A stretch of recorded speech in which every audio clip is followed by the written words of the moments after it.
माँ ठाकुराणी जय हो। यात्रा प्रथमे शुभखुंटी तापर माँ को निमंत्रण तापर माँ को अस्थायी मंडपर स्थापन तापर घट प्रवेश एवं पंचम दिन निमंत्रण होछि धर्मझंडार।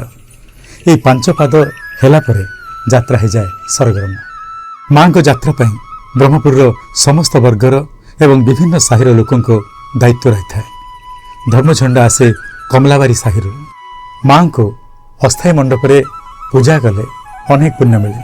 तेबे कौन सी कारण जदि मंडपरे पूजा हो पारे ताहले धर्मझंडारे पूजा कले सही फल मिले। धर्मझंडा धर्मर प्रतीक।